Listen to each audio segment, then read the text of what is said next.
Je crois que ce que j'ai dit vous donne une idée. Nous ne sommes pas naïfs.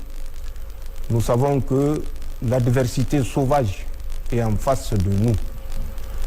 L'attaque de l'aéroport international Diori Hamani et de la base aérienne 101 n'est pas en dehors d'un processus que les forces néocoloniales, particulièrement les forces françaises, à travers tous leurs démembrements, les forces spéciales, les services et les forces de façon générale, sous la direction d'Emmanuel Macron,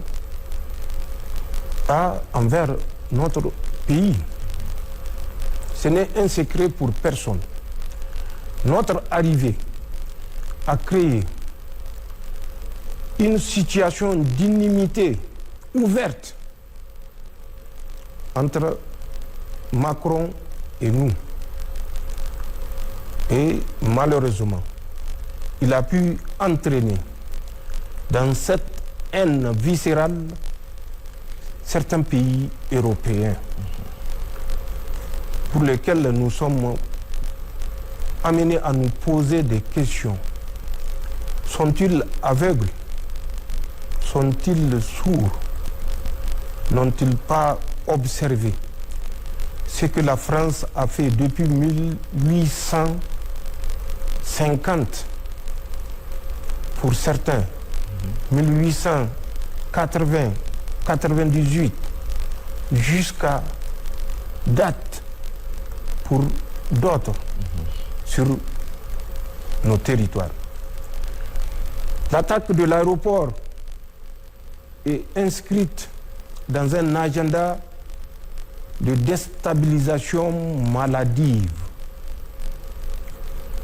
Macron a pris un engagement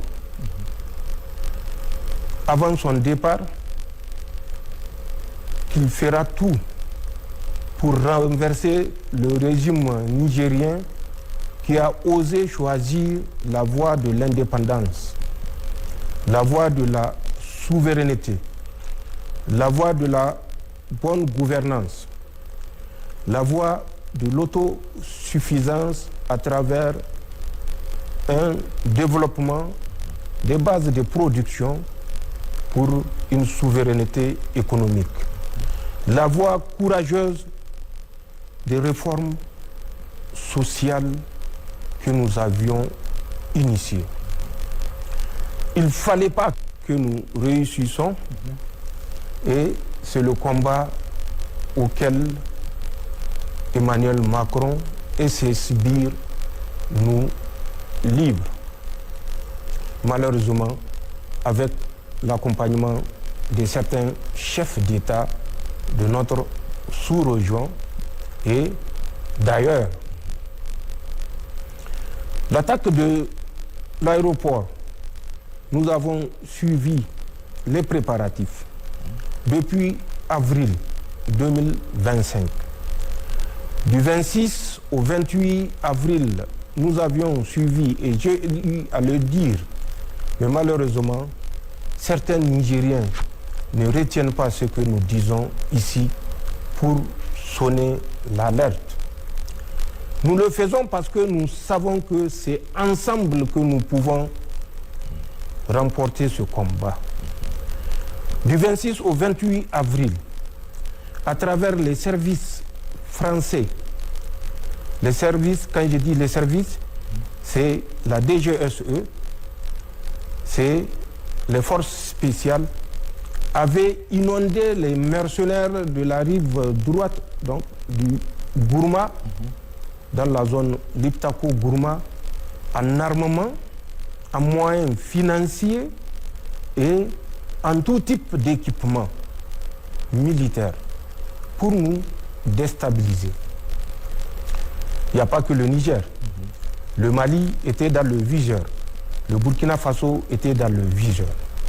Si vous avez suivi, c'est dans l'euphorie de la réception de ces moyens, armements, roulants, financiers, et matériels de toute nature que la tentative d'incursion de Namaro avait eu lieu.